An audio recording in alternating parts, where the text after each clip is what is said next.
gain power, destabilize, bring capitalism into the monstrous utopia. That's what they want, that's what they want. Abolish capitalism. These are the portals of the woke. Making actions worth saying for pushing away the Marxist dreams in the depths of power. Scheme and scheme in every move the agenda leads. Remember, nothing's ever as it seems. So this rumor has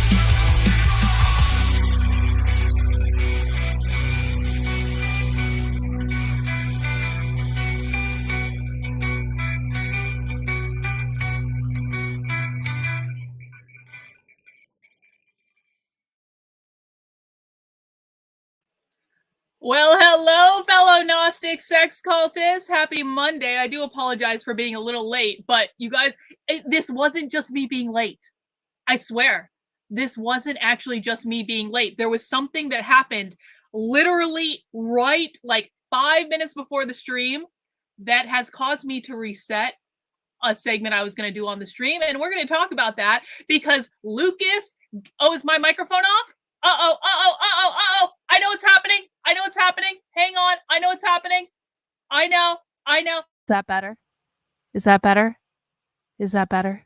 Yeah, Spy Stream audio is still activated. Yep, we're still doing Spy Stream. Okay, is that better? Now it's on. All right.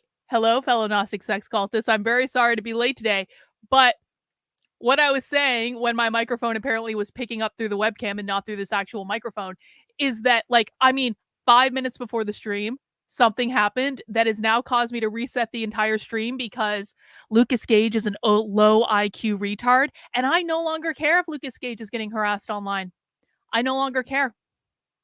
You know, Lucas Gage and I don't have the best history, to be honest. We don't. I had never spoken to the guy. And then the week before AFPAC, Lucas Gage, who, if you've been following the drama on Twitter, is like this. I mean, he's pretty he's anti-Semitic AF. He is if we're gonna call anyone anti-Semitic, it's probably Lucas Gage. But I believe, because I believe in free speech, that people have the right to be anti-Semitic if they want to be. I don't agree with characterizing all Jews as being this or that. I think that that's actually a really bad idea. But Lucas Gage is undergoing all this harassment online. And you know what? Even though Lucas Gage dragged me unnecessarily to his audience the week before AFPAC, even though Lucas Gage literally spread a Jewish smear campaign about me for no good reason other than to cause problems, I was still going to come on the stream today and defend him. I was still going to come on and defend him. I was still going to say that no matter how much of a low IQ retard Lucas Gage is, no one actually deserves the treatment that he's getting. And you know what? There is still a part of me that does agree with that. But something happened right before this stream, and I want to show you what it is. And we're going to be talking. This is going to be a me stream today. All right. This is a me stream. This is a Karlyn stream. We're going to be talking about Lucas Gage being a low IQ retard who doesn't know how to shut his fucking mouth and do a fact check before he runs it on the internet.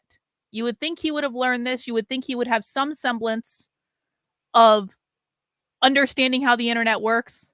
But no. The low IQ retard is still going to win out over any semblance of being a normal person. So we're going to talk about what literally just happened right before this stream.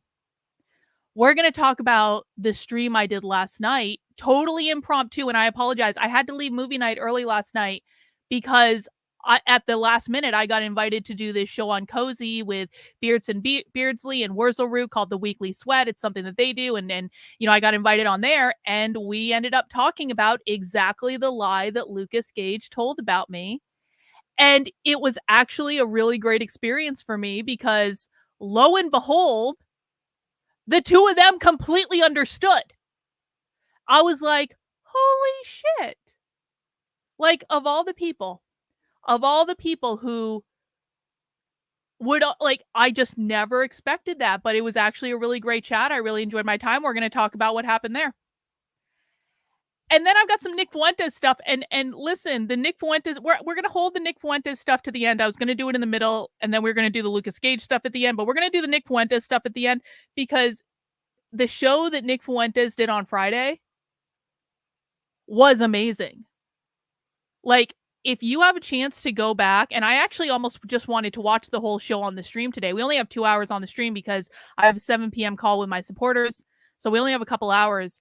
But I actually just wanted to watch the whole show with you guys because, honest to God, if you get a chance to go back and watch the show that Nick did on Friday, it was amazing. It was incredible. He was on fire. It was so good. I highly recommend people check it out on Rumble. People check it out on Cozy TV. We're gonna watch some clips of it today, including the super chat that I sent in which Nick said I was smart. But it was just really good. And so we're gonna save that for the end. We're gonna save the good stuff until the end, and we're gonna start off with Lucas Gage being a low IQ retard. Now, what I was going to do on this stream originally was I was going to talk about the harassment that Lucas Gage has been undergoing for the last several days because, I mean, to be really honest, and listen, man, even though Lucas Gage is absolutely a low IQ retard that doesn't know how to do a basic fact check, that thinks he's far smarter than he is, which will inevitably end him up in federal prison. You guys all know that. The only outcome of Lucas Gage continuing to behave like this online is Lucas Gage is going to end up in federal prison. And had he not been talking shit about me, and had he not been spreading lies about me, I would actually probably be one of the loudest defenders of Lucas Gage, even though I think he's a low IQ retard. But like, when you have a situation in which someone is obviously and clearly being set up by the feds and he's just playing into it, and that person happens to have a wife and kids. I've had someone go to federal prison for a crime he didn't commit. I've had someone I love go through that. I don't wish that on anyone. And so, under normal circumstances where Lucas Gage was not continuing to run his mouth about me unnecessarily because he is a low IQ retard that is literally spreading a Jewish smear campaign, under normal circumstances, I'd be very inclined to defend him because I do actually think that if you just take what's happening to him out of as itself, I do actually think what's happening to him is wrong. He's getting swatted multiple times a day. If people haven't followed this story, I'm sure there are other people that are going to cover it far better than I am because I'm just not inclined to defend him anymore. I'm just not inclined. I'm sorry. Some people might call me a bitch, but you know what? When I have someone like repeatedly spreading lies about me just because he's a low IQ retard, I lose my patience after a while. I do. So what's been happening is for the last several days, Lucas Gage has been being swatted. They've been sending police to his house. He's had to go outside. They put him in handcuffs. They check the house. They do all this stuff. They're calling the gas company on him. They're calling they're calling the VA on him. And that's a legitimately terrible thing to do. They're sending food orders to his house. They sent a Talmud to his house. They sent an Israeli flag to his house.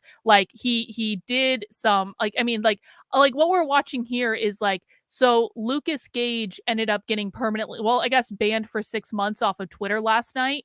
And it's either one of these two things that did it. And honestly, and again, I'll be the first to say this, even though Lucas Gage is a low IQ retard, he probably doesn't deserve a 6-month Twitter ban. Because even though I think he was a moron for hanging an Israeli flag from his kid's swing set and then destroying it with a sword, that is still a form of free speech. There are flags that are burnt on Twitter all the time. There are American flags that are burnt on Twitter all the time. I've seen a bunch of, videos of that over 4th of July weekend. So is Lucas Gage destroying an Israeli flag with a sword? Is that any different than a group of leftist protesters burning an American flag? Yeah, probably not. I just think it's a really effing bad idea. this is one of those things where, like, if Lucas doesn't think that the feds don't have that video in a file of him somewhere, like, that's just stupid, bro. That's just like, that's not smart. Nathan, yo, yeah, Michaela Peterson is such a sellout. So stupid, too. I mean, I think I overestimated the intelligence of Michaela Peterson, like, quite a bit. I think that that's true of most. Like, oh, I'm so dumb sometimes. I'm so naive. I like to give people the benefit of the doubt. Like, what can you really do? So the Israeli flag thing could be the thing that got Lucas Gage banned on Twitter. The other thing that happened right before he got banned on Twitter is they sent him a copy of the Talmud, and he chose to light it on fire in his backyard. Also something that I think was just maybe a little ill-considered and unnecessary. And listen, man, I understand these dissident right-wing guys. They want to go for strong language. They want to push the bounds of free speech. And there is I actually talked to this with Wurzelroot and Beardson last night. There is actually something I respect about that. I respect people who are willing to push to the absolute limit just to prove a point. And if Lucas Gage wasn't such a low IQ retard, maybe I'd have a lot more respect for this. But like, the pragmatic person in me is kind of like, well, was it really necessary?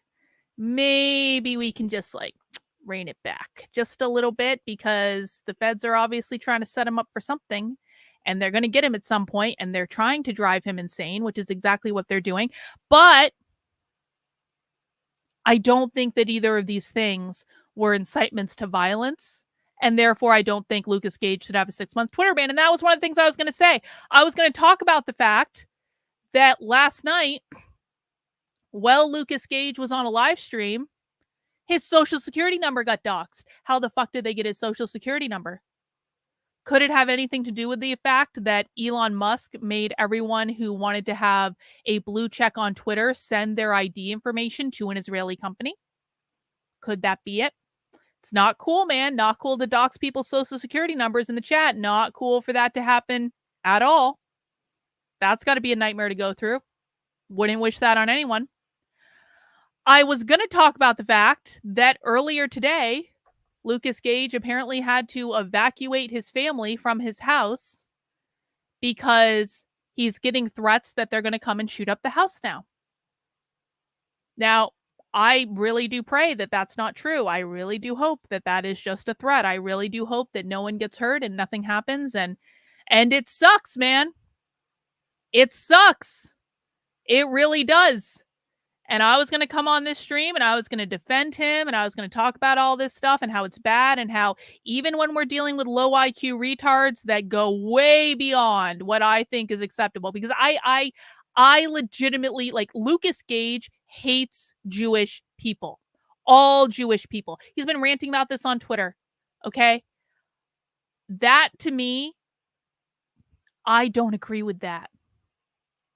As much as I might detest the government of Israel, as much as I might detest that our politicians in America are clearly in the pocket of Israel and obviously put Israeli interests ahead of America, even though I might absolutely believe that Israel is committing a genocide in Gaza, and I think it is just one of the most disgusting things that I've seen in my lifetime. And the reaction that I've seen from people on the right who are desperate to defend Israel by any means necessary, to just completely dismiss the tens of thousands, or even there was an estimate over the weekend of maybe it's up to over 100,000 people in Gaza have died. And they're mostly women and children. And the amount of people who I saw calling for everyone in Gaza to be basically eliminated, for the entire thing to be turned into a parking lot, just so Israel could get some new beachfront property. I think all of that is gross and disgusting, and I want no part of it. And I think that, especially when we're talking about American politicians and American political leaders, the fact that they are putting the interests of Israel ahead of the interests of the United States, and that we are all paying for this to the tune of billions and billions and billions and billions and billions of dollars every year, I think all that's disgusting, and I don't support it at all. Even though relatively recently I have absolutely become more red-pilled on the JQ and I understand things, and even though I don't always talk about them, honestly, because it's a great distraction to what I'm focused on, which is the radical revolutionary far left, which some might argue is an extension of the Bolsheviks and the Jews and all that stuff. Some might argue that, and that's fine. It's just not the area that I'm focused on right now. But that doesn't mean I don't understand it. Even though all that's true, I still do not think it is appropriate to say all Jews are evil, all Jews are bad. I completely denounce that. I think you have to judge people as individuals. And I think that, like, I think it's wrong whether we're talking about Black people, white people, Jewish people, Latino people, excuse me, men, women, gay, trans, whatever. I think it's wrong to judge people by a group affiliation that they have no control over. You have to judge people based on their actions at some level. And the fact is that there are not an insignificant amount of Jewish people that are absolutely speaking out against what Israel's doing. And I bet you, if Lucas Gage wasn't such an asshole about it, there would absolutely be Jewish people that would say, you know, what's happening to him is wrong. But it's kind of hard to do that when Lucas Gage is going, all Jewish people are evil. I want nothing to do with any of you. We need to, like, it's just like he's going beyond. I'm sorry. Like, and it does to me cross the line of like anything I feel comfortable with like being associated with or co-signing or any of that, because I do not agree with judging every single person based on immutable characteristics that they have no control over. Totally all genocides are unjust, period. Exactly. Well, the reality is that I've met Jewish people involved with America First. That's like just reality. That's just true. I've met Jewish people involved with America First. I've met brown people involved with America First.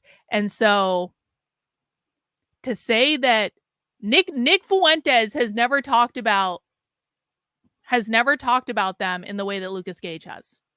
And if you think he has, show me the clip. Show me the evidence. Or are you just making shit up? Because I don't like it when people make shit up. I've listened to Nick quite a bit, especially since October 7th.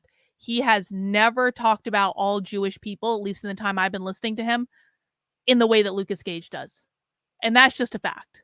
That's just a fact. So we're not gonna make shit up here. No.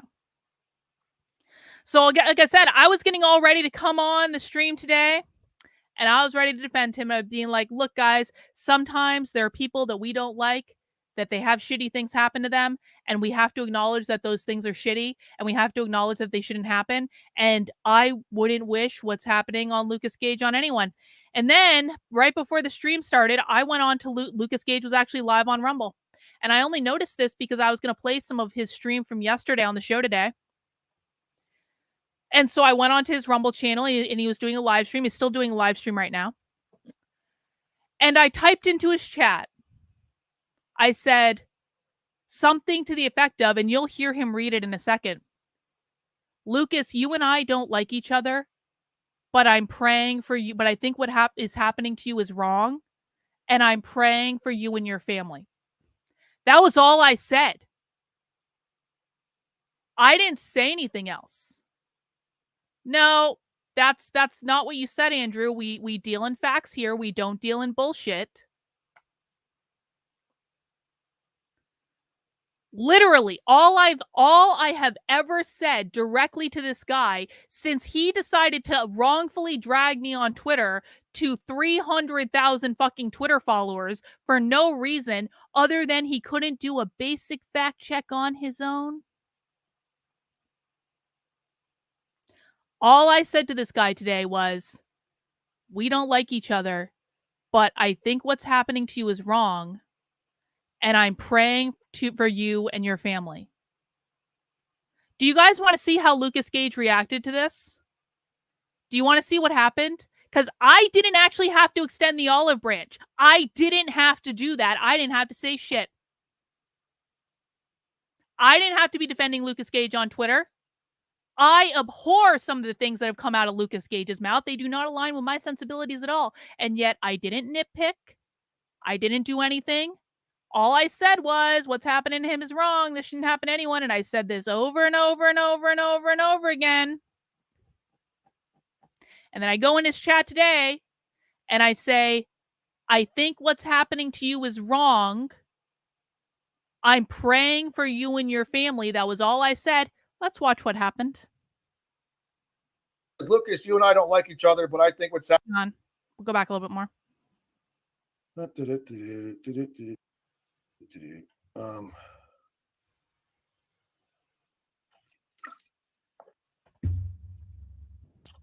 Doc says, fuck David Faggot Lang. Yeah, fuck him. Karlyn says, Lucas, you and I don't like each other, but I think what's happening to you is wrong, and I'm praying for you. Thanks, Karlyn. Yeah, I just, listen, I don't know you. I saw some shit online, and I'm like, is this person serious about this shit? So you can hear, he read the chat. Literally all I said was, I think what's happening to you is wrong, and I'm praying for you and your family. And he starts going back and rehashing every fucking bullshit thing he said about me. Let's continue.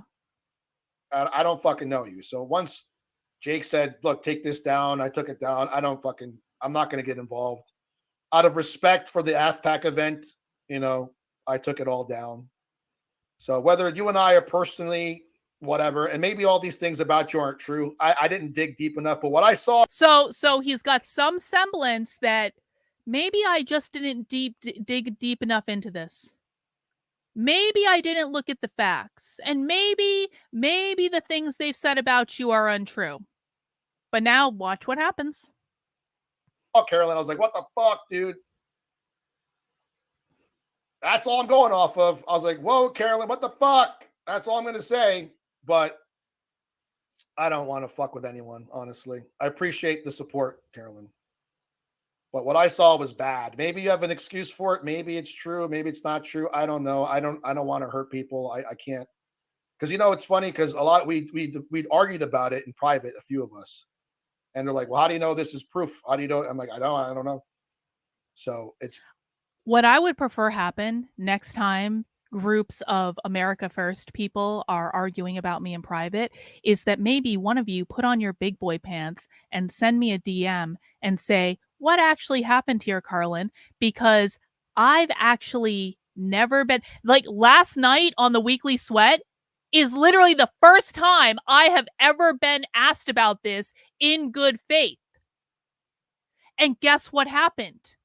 When I was asked about it in good faith, I answered it in good faith, and all of a sudden, everyone understood that everything that had been said about me was bullshit from the very start. But, oh, no, this is not the response. We're going to keep going. Better to just say, all right, maybe not, So I'm not going to go to war. I mean, you said some fucked up shit. Listen, I deleted all my tweets. And then Jake's like, I said, Jake, she didn't fucking delete. She's like, what the fuck? Well, you can ask Jake about that, Lucas, but I flat out told Jake explicitly, and if you want to trade screenshots, bro, I'm more than happy to do that. I have screenshots of all the DMs I had with Jake.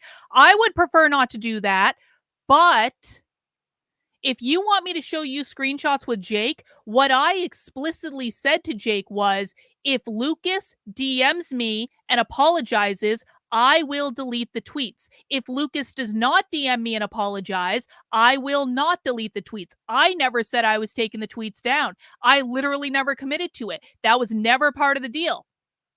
The deal was that Jake perhaps should have relayed to Lucas and obviously didn't, was that I said I would take my tweets about him down if Lucas put on his big boy pants, came into my DMs privately. I wasn't even making him do it publicly, even though he dragged me publicly to 250,000 fucking people. Just come into the DMs and apologize. That's it. And I would have deleted everything. But not only did Lucas not do that, Lucas ended up blocking me because he was upset that I didn't delete the tweets. I never agreed to delete the tweets. And the DMs I had with Jake will back that up. I literally never said I would. You want to come at me to 250,000 people? You want to drag out a Jewish smear campaign spread by George Santos's best friend? You want to drag a Jewish smear campaign that is spread by someone that literally goes to conservative events, a gay man that goes to conservative events and tries to pick up men? Because that's who Lucas Gage was spreading, by the way. Mike Harlow, whose real last name is very Jewish, literally goes to conservative events to try to pick up straight men to fuck. That was Lucas Gage's source. You want to drag me on Twitter for that? And you think that I'm just going to roll over and do whatever you want me to do if you don't man up and privately apologize for your fucking mistake? No. Supposed to delete it. I was like, whatever, I don't care. So, but at least you agree with this. You know, that's right. Even though you might not like me or I don't like you, it's all about what's fucking right, So, I appreciate that. Mom Tanny said, that's not the end of it. That's not the end of it. Because we're going to fast forward now, and we're going to find now where when Lucas was saying this, like, maybe all this stuff about you isn't true. I literally typed in his Rumble chat, they lie about me just like they lie about you. It isn't true. Watch the weekly sweat from last night. So now let's fast forward and we can find the part where I am literally trying to explain to Lucas very calmly, after I've already told him I'm going to pray for his family, trying to explain to him very calmly, you don't know the whole situation. And I literally talked about it on the weekly sweat last night, which you can go back and watch at your convenience, you low IQ fucking retard. So we're going to fast forward and find that. That dude can go eat a bag of dicks. Indeed he can. Indeed he can. Let's fast forward. Says, hey, look. So I have to find it, so give me a second. Messages. Excuse me.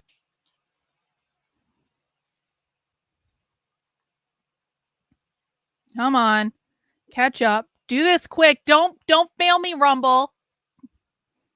Bobby Fischer? Okay, good Jew. There's a few. Why is Rumble failing me? I saw the blogs you wrote. Oh, here it is. Here it is. Here it is. Here it is. Hang on. Well, I didn't. Hang on. Hang on. And again, literally, I'm trying to be nice to this guy. Was trying to just be like cool and say, you know, let's just bury the hatchet. This is really fucked up what's happening. He's a raging hormonal Neanderthal. Yeah. Yeah. Yeah. You look up like troglodyte and if you find a Jew who acts like us, then that's good. Hang on. It'll catch up to it. Where are they at though? Ron Unz? Okay, Ron Unz, good Jew. Bobby Fischer? Okay, good Jew. There's a few. There's a few of them, but there's not enough. Mommy Tanny says, hey, Lucas, I have two ideas for you. First, you could sue Twitter for subscribing. After subscribing to a premium service for 2 reasons, I'll write them a thread. Well, I got it for free. You know what's weird, Mom Tan? Because I know the second part of this is coming up soon, so bear with us. I uploaded my ID through Stripe, which is nothing, right? Because I have Stripe for other shit. And then I got fucking SN security doxed. I don't know. You know? Karlyn says, all the things about me aren't true. They lie about me just like they lie about you. Watch the weekly sweat from last night. So again, you can hear him. He's literally repeating my chat. I'm not saying anything mean. I'm not saying anything antagonistic. I literally came in to be like, what happens to you sucks. And, you know, you may have gotten some stuff wrong. And you can go here for more of it. Like, have I said anything that is remotely antagonistic or mean at this point? No. Watch what happens. Yeah, Karlyn, I saw the blogs you wrote. There are things you said on video that seem to have promoted, like for he actually has not seen the blogs that I wrote, which I'm going to prove in a second. Example, you said you shouldn't get involved if a groomer is talking to young. I mean, they can't take it out of context. You actually can take it out of context, you low IQ retard. Look, I was a leftoid retard who believed all this fucking faggotry shit, and now I don't, and I regret my past. That's the best way forward, in my opinion. So now Lucas Gage is trying to give me sage advice. Now Lucas Gage is being like, Karlyn, why don't you just admit that you were a retard that did all these things that you didn't do? Because that's really your best path forward. I'm sorry, Lucas. I do not take advice from low IQ retards who don't bother to do the most basic research before they drag people unnecessarily on the internet because they're low IQ retards. Why on earth would I do that, bro? That's just stupid. Right? You could say that. I know your ex-boyfriend apparently did something bad, but then it No. wasn't him, but then it was Wrong. him. No, it was never him. I don't know. No. No. Like I said, Mm-mm. you're right. There No. are things about people you have to deep dive into, and there has to be irrefutable proof. So what I saw. So again, there's an acknowledgement that there probably should be maybe more research done before someone drags someone to 250,000 people spreading a fucking Jewish smear campaign. There's some acknowledgement that maybe he should have, looked into it a little bit more, but then watch what happens. Go fuck yourself. You can fuck right off, bro. All was enough to me to go, and I said, Nick, this doesn't look good. This looks like another Ali Alexander thing. No. And he didn't have time to look into it either. And you and him are on good terms, right? So yes. I didn't want to fucking intervene. Yes. Thank God. Thank God that Nick Fuentes is about 1,000 times smarter than this low IQ retard. And Nick Fuentes has been through shit like this before. And there was some acknowledgement on his part that maybe this actually isn't what it seems. Thank God that Nick is smarter than this guy. When you started attacking me, I was like, yo, this bitch is crazy. Maybe. Oh, now I started attacking him. Now we're twisting the entire narrative to make Lucas, according to Lucas Gage, he was really the victim here. I never said anything to the guy. All of a sudden, a week before AFPAC, he starts dragging out a Jewish smear campaign against me on Twitter. I defended myself. My audience defended me because they all know it's bullshit. But Lucas Gage wouldn't listen. He called me a demon. He tried to get me canceled from AFPAC. He wouldn't shut the fuck up. But me defending myself and saying, you're a low IQ retard and this is fucking ridiculous. Cut this shit out. Guys, did you guys know that Lucas Gage is the real victim here? It wasn't me, the person who did nothing and then got dragged to his entire audience a week before AFPAC for no good fucking reason. No, that was perfectly acceptable. But he is the real victim here because I defended myself against his bullshit. I'm right. And then I was like, I'm going to get rid of you. And that's like, that was offensive because I don't own the fucking thing. Exactly. But I was so protective that I stepped my boundaries. Yes, you did. So I overstepped my boundaries because I'm not part of America First, but I wanted to protect the organization. Thank God for that. Not mine. And I got offended by like, what the fuck? I ain't going to go to this place if you're going. So that's what kind of happened there, right? But it was all good intentions, Karlyn. It was all like, I don't want this bad shit to happen again. Ali Alexander repeat. That's what it looked like to me and several other people, okay? That's what it looked like to me and several other people. That's all I could say. But clearly, there's other things going on, and that's that. So no, that's not that. It keeps going. Maybe you're right. Maybe you're wrong. There has to be more due diligence. Keeps going. You say, watch the weekly sweat from last night. Maybe you debunk everything. Yep. But I think the best route, Karlyn, is like, look, I was a leftoid, feminist. Yeah, my boyfriend was a freak. He got involved with some porno guy. He was a fucking piece of shit. It's fucked up. And so now Lucas Gage's great advice to me again is, Karlyn, why don't you just lie about what happened and throw someone under the bus who literally pled guilty to something he didn't do and spent a lot of time in prison, which is exactly what's going to happen to Lucas Gage at some point. Everyone knows that, right? What happened to Aaron? What happened to my friend that went to prison? Exactly the same thing's going to happen to Lucas Gage. The feds already have so much more on him than they ever had on my friend. And if Lucas Gage had more than 2 brain cells rubbing together in his head, maybe he would actually learn from this situation and go, yo, maybe I'm making some really bad choices. And maybe I'm giving the feds, who already don't like me, more than enough information to put me in prison for something I didn't do. And maybe maybe I have a not too distant connection with someone who's actually been through that and knows what that looks like and has been saying that he's just giving the feds more and more ammo for fucking weeks now. Maybe Lucas Gage, if he was more than like 75 max IQ, would realize that the feds are going to do to him exactly what they did to my friend. But no, his big advice to me is, Karlyn, why don't you just throw your friend under the bus and call him a piece of shit and just admit to everything? Why don't you just do that? Because I don't lie, Lucas.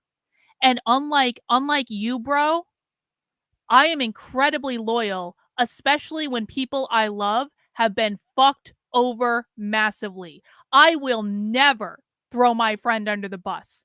I don't care what happens. I don't care if Nick Fuentes decides that this is just too much for him to handle, which I don't think he's actually going to do, because Nick Fuentes is so much smarter than Lucas Gage. It's not even funny. But even if he did, even if Nick said, Karlyn, you either denounce this person or like you can have no association with me, I'd be like, fuck you. You honestly think that I'm going to stick by someone through 8.5 years in federal prison for something that I absolutely know that he did not do?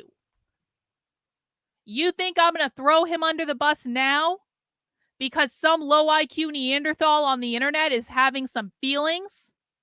No, I would never do that. Nick's rant on Conservative Inc. is giving me life. I'm living for it. Yeah, we're going to watch that later, Naruto. I appreciate the super chat. But no, Lucas Gage just keeps going. Can't stop fucking talking. Can't just rein it in and go, maybe I should actually seek out more information before I keep running my mouth on the internet. And I'm no longer that person. That's probably the best way, instead of saying, no, nothing happened. But I don't know you that well. And again, my intentions were good. It was never to hurt anybody. And like I told Jake, I'll delete it for the sake of the organization. And then I never attacked you again, did I? Well, because you blocked me. I never attacked you again, because you blocked and me. I just blocked you and let you go. And you were writing streams about me, and I don't fucking care. So if you hate me, I don't give a fuck. If you like me, I don't give a fuck. I just, like I said, I saw something. So let it be known that Lucas Gage doesn't give a fuck if I support him and was going to speak up for him or not. Lucas Gage is telling us he doesn't give a fuck. So fine. I don't have to do it. Fine. I thought was a bad thing. I reacted to it. And that's that. So if I'm wrong, I'm wrong, Karlyn. If I'm fucking wrong about something, I have no problem you're going, wrong, you know bro. what? I was wrong. You're wrong. Everyone in this But chat let's knows watch I'm what happens. transparent. I don't have a big ego. So if I watch your weekly sweat tomorrow and whatever I do it, if I have time and I go, oh, that makes sense. We're going to watch it today. That explains the fucking videos that were saying this and that post and this thing. Like, I have this shit in front of me. You know what I mean? If you want me to do that. And now Lucas Gage is going to go into a file apparently that he has on me. Why the fuck does Lucas Gage have a file on me? He's going to start showing shit on the screen. He's going to start showing screenshots on the screen. Why the fuck does Lucas Gage have a file on me? I barely even know who this guy is, other than he runs his mouth like an unhinged idiot on Twitter. But he has a whole file on me? All right. Right? Like, there's posts like right here. I don't know how you explain this. I'll tell you exactly how, moron. Look, he's got a whole file on me at the ready. At the fucking ready. Like, I mean, Karlyn, this is just not a good look here. Let's just look at this. Right? Like, This is the screenshot from my Disenrage Substack. This is a screenshot of the comments section of my Disenrage Substack. It's disenrage.substack.com. You notice Lucas isn't actually bringing up the website. He's not actually bringing up the entire post that this is associated with. He's just taking comments out of context. Comments that were coming from a horde of unhinged idiots that likes to take things I say out of context and use them against me. The post, so first of all, if you guys don't know, my Disenrage Substack, which again, I haven't written it in a long time, but anyone can find it. I'll even bring it up. Disenrage.substack.com.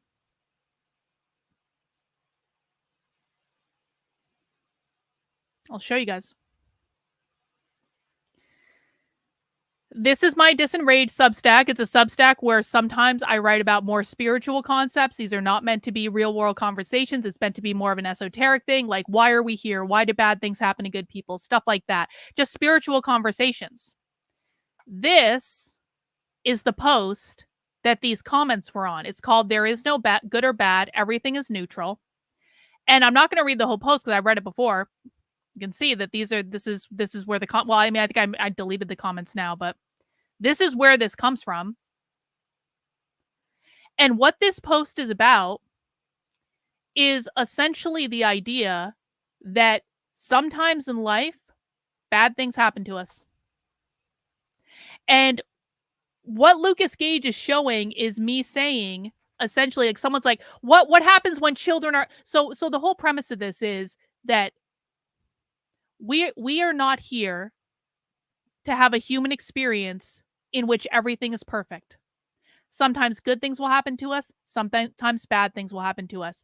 And we have to use whatever comes our way and try to frame our perspective on it to know that sometimes when it seems like bad things are happening to us, that is an obstacle that we need to overcome in order to get to where we're supposed to go, in order to learn the life lessons that we need to learn. Now, again, this is a spiritual concept. This is an esoteric concept. The idea is, what I think, is that we come into this life needing to have different experiences in order to learn different spiritual lessons. Sometimes the experiences that teach us the most in life are the experiences that put us at our lowest.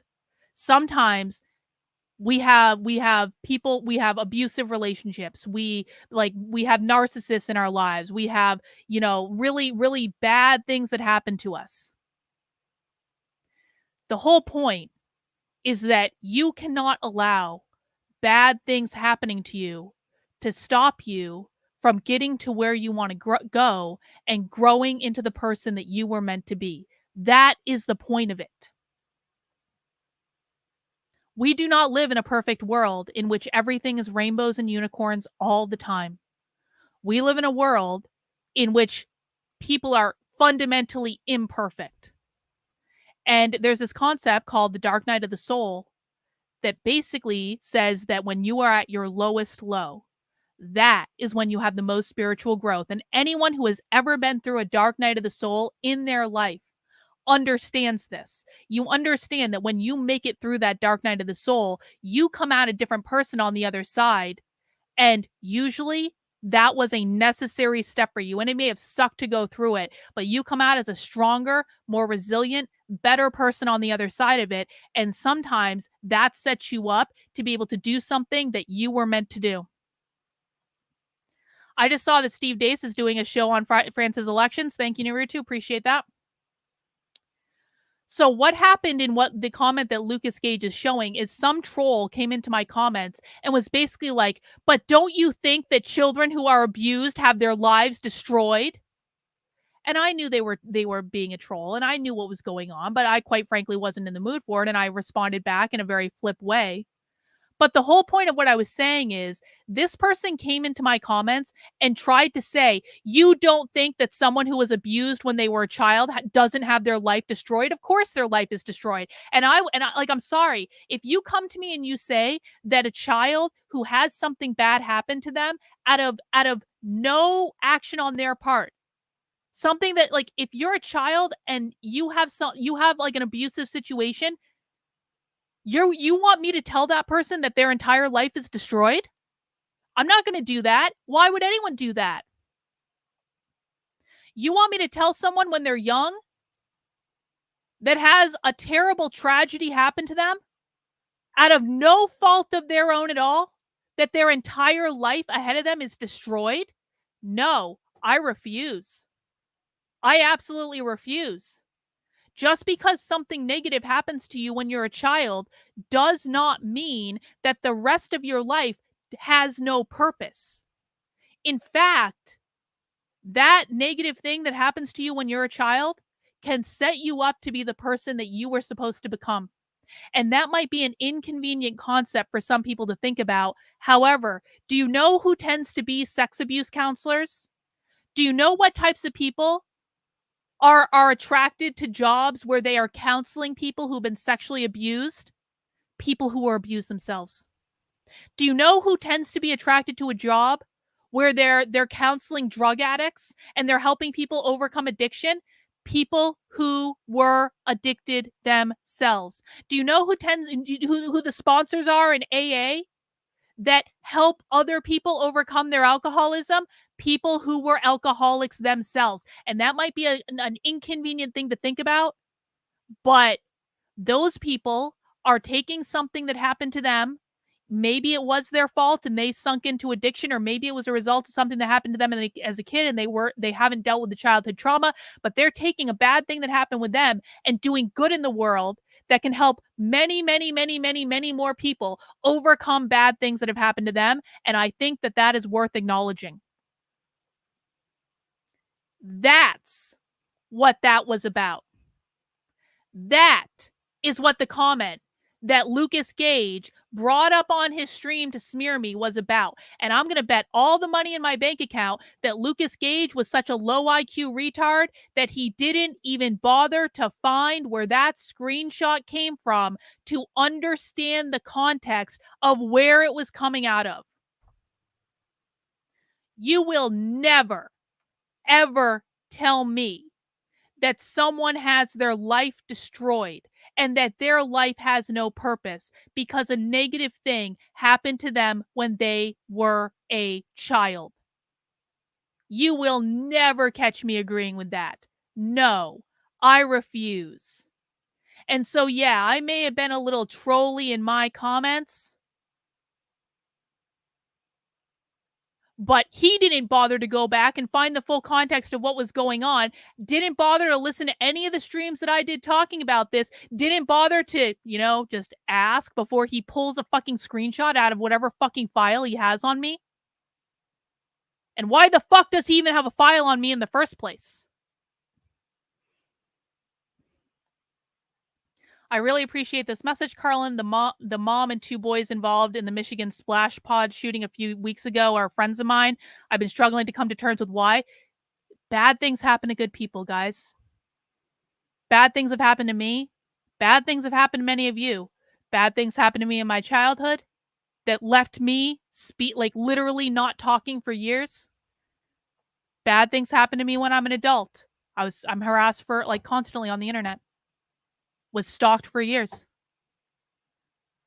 Bad things have happened to many of you when you were a kid that were completely outside of your control. Bad things have happened to many of you as grown adults. The world is not a perfect place.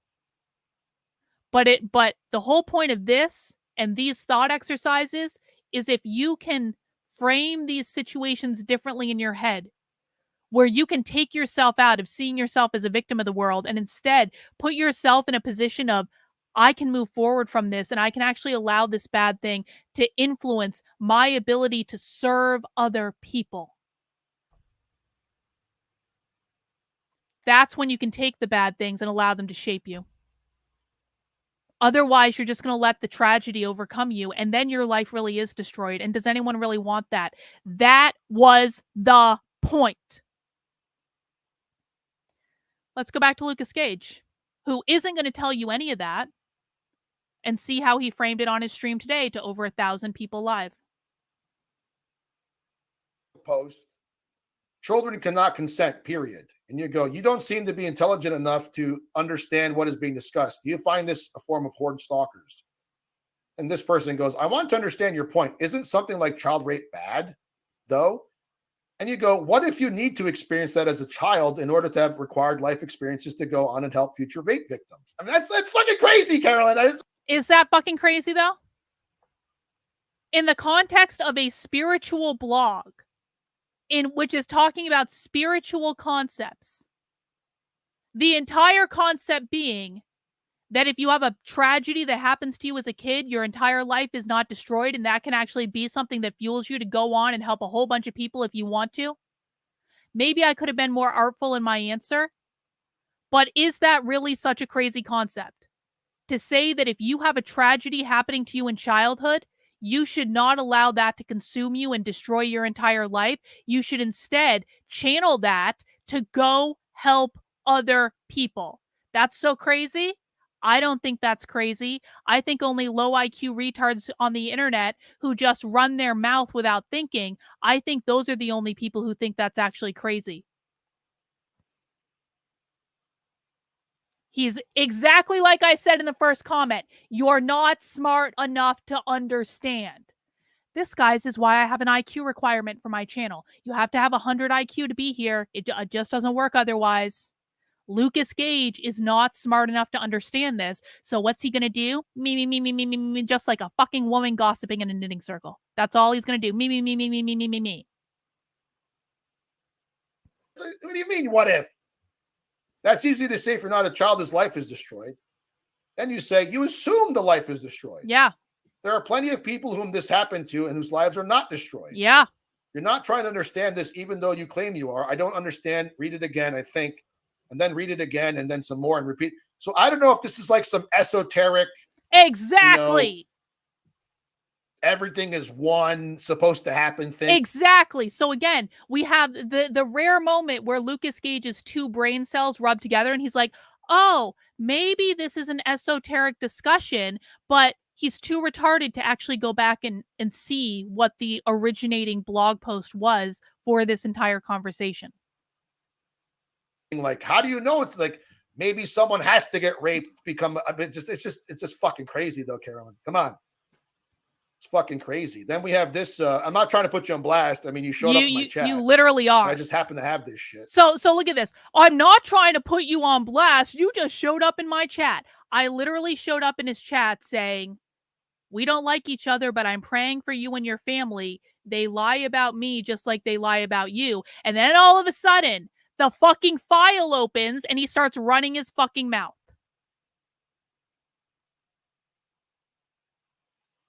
What even is this? I don't even know what this is. Oh, it's a screenshot of DMs. Here you are saying Gnostic sex cult leader. So he doesn't know what the Gnostic sex cult is. What actually even is this?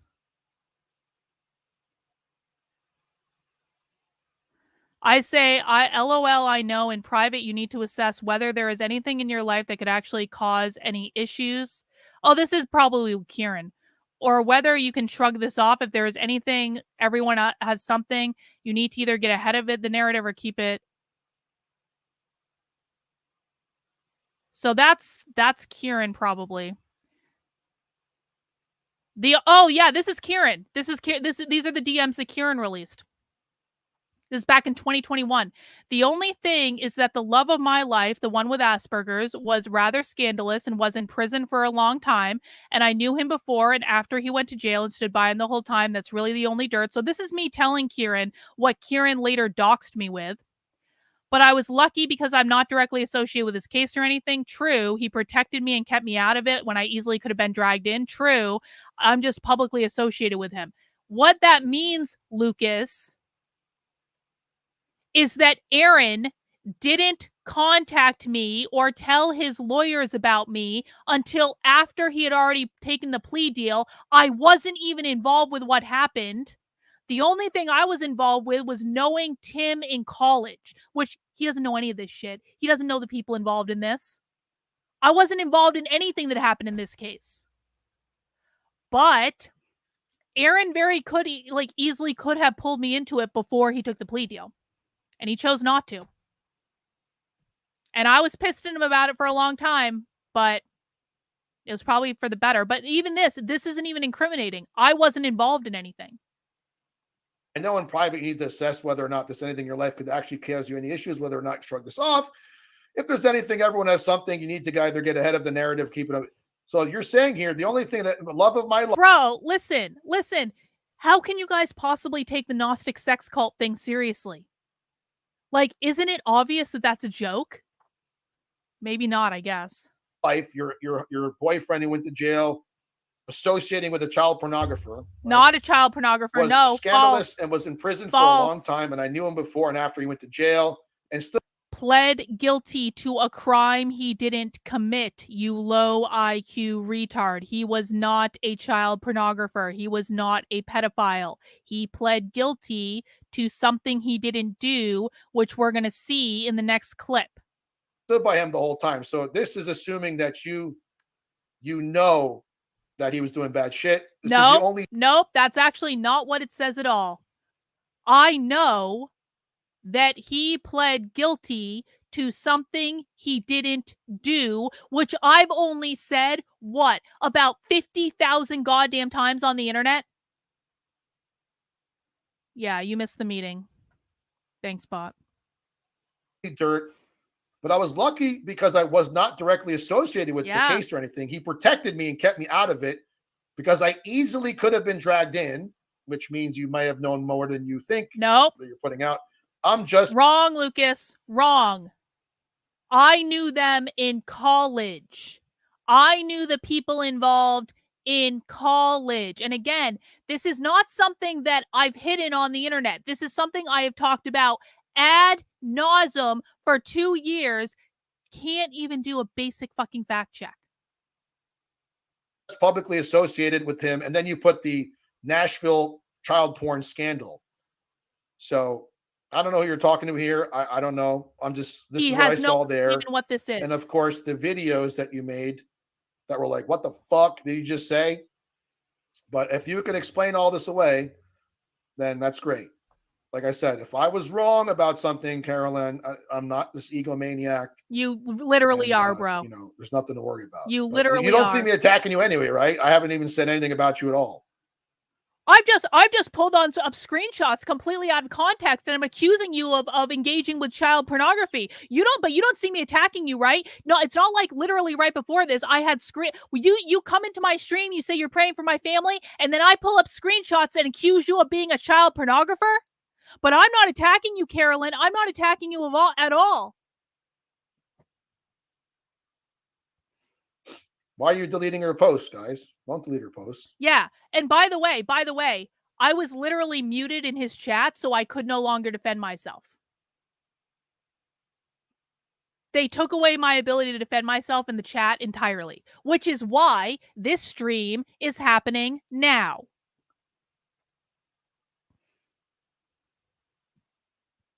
Why'd you guys delete her post? Why'd you delete her shit? She was trying to talk to me here. ST Joe, $2. Sam Born. And then he just moves on, and I don't really know if he talked about me again, because then I had to come and do the stream with you guys. But let's watch the weekly sweat from last night. Can we watch this? Because I actually felt like this was a really vindicating moment for me. I felt really good about this. Again, I don't have like the best of like relationship with Beardson and Wurzelroot. We've had beef. But you know what? AFPAC heals all. I had great interactions with both Beardson and Wurzelroot at AFPAC. And, they invited me to come on the show last night and talk. And we actually talked about the whole smear campaign. And it was one of the most shocking conversations I've had. To be honest, it's been what? Oh God, it's been almost 20 years since that whole thing with Aaron. I mean, maybe between 15 and 20 years. I don't remember exactly what year it started, but anyway, I've had to explain this situation repeatedly over the course of the last 15 plus years. What happened last night on the weekly sweat has never happened to me before, in which they already knew. They had already heard of this. So let's listen to what happened last night on the weekly sweat, which had Lucas Gage just shut his mouth and gone and done his research before running it about me on his stream today. Perhaps this would have cleared up some of the issues. Yes, thank you for that clarification that Beardson Beardley is the one with the beard. Thank you for that clarification. His childhood best friend. But what do you? So Lucas Gage, it started over some irrelevant beef from 2 years ago, but it was just you were what, getting smeared? What was the lore on that? Yeah, it wasn't even a beef with him. It was so basically and I think pretty much anyone that follows me knows about. Well, did Lucas say he would watch it later? I don't think he committed to that at all. If Lucas Gage wants to actually do his research and then issue a public apology for now not just dragging me once publicly, but dragging me twice for no good reason when I literally told him I was praying for his family, he's welcome to do that. I would welcome it. Let's see how humble Lucas Gage actually is about this at this point. Like, so I have this like horde of unhinged lunatics that spread all of these crazy smears about me. But one of the things that they spread is that I'm like a pedophile enabler because I dated a child pornographer in college, which is not true at all. What happened was I dated someone in college who and it's actually a really crazy story. It involves the New York Times, Kirk Eichenwald testimony in front of Congress, like all these. It's actually like an insane story. No way. Yeah, no, for real. Do you want to hear the whole story? Yeah. Absolutely, dude. All right. Medical porn guy. Shit. Yeah. So I dated this guy. He's Jewish, in by the way. I don't college. know if you know that. Sorry. Yeah, I had a suspicion. So I dated this guy in college named Aaron, and Aaron, this is, you gotta understand, like, I'm old, right? I went to college I went to Boston University just like Nick, but it was back before Boston University sucked. And so, but this was like in the early 2000s. And so this was before PayPal. This was like in the early days of the internet. I dated this guy who he's a legitimate genius. And one of the things he did was he wrote a credit card processing program that anyone could kind of put on their website and just like put on a widget on their website and process credit cards. And so a lot of porn websites at the time used this. And this was, again, back before this stuff kind of existed. So all these porn websites, all these small business websites were using his credit card processing thing. And he was just making a boat ton of money. He was like in college doing math and computer science degrees, but just like raking it in from this credit card processing thing. His childhood best friend is a guy named Tim. Tim is a scandalous mother effer who I'm not going to spend much time on other than to say he's a scandalous mother effer. And we always knew that Tim was going to go to jail for something. And we all told Aaron to stay the F away from him. Anyway, so Tim was using Aaron's credit card processing thing on porn websites that he was running. He was like a gay porn star. Aaron didn't have anything to do with this. He was just processing the credit cards. So we graduate from college. Aaron starts traveling all over the world. Tim moves to Florida to start doing his gay porn empire with these other people, all using Aaron's credit card processing thing. There is not a movie about him, but there was a Law and Order episode about this whole thing. Long story short, what happened is one day, Aaron gets a phone call when he was living in Sweden from one of his friends saying, dude, they're testifying about your company in front of Congress. And Aaron's like, what the hell? And turn on C-SPAN and they find out that Kirk Eichenwald is testifying in front of Congress with this kid named Justin Berry. And people can look all this up. It's all Googleable. Can I just tell you guys, the fact that they had that reaction to me mentioning Justin Berry's name, that has never happened to me before. Does anyone in the chat that didn't watch this last night, does anyone know who Justin Berry is? Because this is a really obscure reference that it was very high profile. I don't know if he was in Tampa. He was definitely in Florida. I don't remember exactly where he was, though. I want to say it was like more like Jacksonville. But like, this is a really obscure reference to understand who Justin Berry is. And so for Beardson and Wurzelroot to have that reaction, I was like, this is not even like something I usually go into, but I just did for whatever reason. Like, it was really kind of shocking to me that they had any idea what this was. So yeah, so a lot of the dissident right know about the Eichenwald thing because Medicare did a video on it. Yeah, so I had no reference for that. I had no idea. You guys know who he is? Yes. Yeah. Who do you think Justin Berry is? He's the kid that Kurt Eichenwald used. Because wasn't it the story was Kurt Eichenwald like got into contact with this like underage kid who was making child porn. Yeah. And then Kurt Eichenwald, being a Jew, was like, I could shut down the child porn, but I want to make money off of it. So he had him keep doing child porn.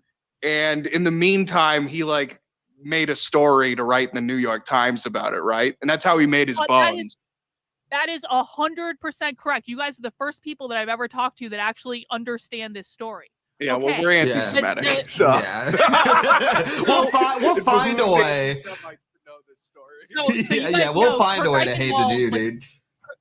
Kirk Eichenwald paid this kid thousands of dollars to spend time with him to tell his story, right? And then there was this whole big thing in the New York Times. There's all this testimony in front of Congress. The kid was working with Aaron's childhood best friend, Tim, on those porn websites. That was who was hosting the porn websites. My friend was processing the credit cards. So to be really clear, and I wasn't as clear about this as I possibly could have been. So what happened? My friend that went to jail for something he didn't do, his name is Aaron, he had a credit card processing company in which basically people who, and this is back in the early 2000s, this is in the early days of the internet when this stuff didn't exist. People could put a little bit of code on their website to process credit cards, and it all ran through his stuff, and that was how he made money. That was my friend. Tim was Aaron's childhood best friend that Aaron trusted when he really shouldn't have. Tim was a gay porn star that was running all these gay porn websites. Tim was working with this other guy, and they were the ones that started working with Justin Berry. I didn't mention this last night, but I did mention it in the other post that I did about this that I'll show you guys. Justin Berry came to them when he was 17 years old, and he had a fake ID that said he was 18. So they actually legitimately thought that Justin Berry was 18, but he was not. He was 17, and he used a fake ID. They then put Justin Berry, when he was still 17, on these porn websites using the little bit of code that processed the credit cards from Aaron. Aaron was not involved in the creation of these websites. He was not involved in the production of these websites. He was literally traveling around the world, just living off of this credit card processing company, doing whatever the fuck he wanted because he was making money hand over fist processing credit cards for all these websites. So this was entirely a thing that was Aaron's childhood best friend that he trusted when he shouldn't have, got involved with this kid who used a fake ID to get on their websites. Aaron was unknowingly processing the credit cards for that. And then when all this happened, Kirk Eichenwald comes in, pays that kid thousands of dollars to spend time with him to tell his story, ends up doing this big expose in the New York Times, ends up going to testify with this kid in front of Congress. And when they did that, they brought up Aaron's company to say these evil people are destroying the lives of children or whatever. Aaron wasn't even involved in any of this. So that's what happened. And all the rest of this is honestly just made up bullshit and nonsense. Let's continue. For it, not knowing what the F was going on. So this testimony is happening in front of Congress. Aaron gets this phone call from his friend being like, what the hell is going on, bro? And then, so Aaron, being that he's actually like a normal person in good times, he called the FBI and he was like, I hear you guys are investigating me and there's this testimony in front of Congress, because the FBI had never gotten in touch with him, but apparently he was being investigated by them. And the FBI was like, yeah, come back to America and we want to interview you. And my friend was like, again, trying to do the right thing, gets on a plane from Sweden, comes back to America. They arrested him in Boston and basically started charging him with all this child porn stuff. And like, I mean, really crazy, like trumped up charges, because that's what the feds do when they get in. And because this was really this was trusted the high profile. FBI. and by the way, this is something that Lucas Gage should damn well be paying attention to, because the reason that my friend got put in a position of needing to plead guilty to something he didn't do is that when you have a very high profile case, like a high profile case that's been in the New York Times, a high profile case that's involved testimony in front of Congress, so congressmen are calling judges and all that sort of thing, the feds don't come in, the feds don't treat you fairly. What they do is they come in and they charge you with every ridiculous thing under the sun, even if they know that you didn't do that thing, even if they know they can't prove it. Because especially with stuff like this, and especially in the early days of the internet, if a case went to trial and you've got all these trumped up child pornography charges, even if you can prove you didn't do them, just the fact that you're getting charged 19 ways from Sunday with these specific charges, it doesn't even matter. To juries, it doesn't even matter.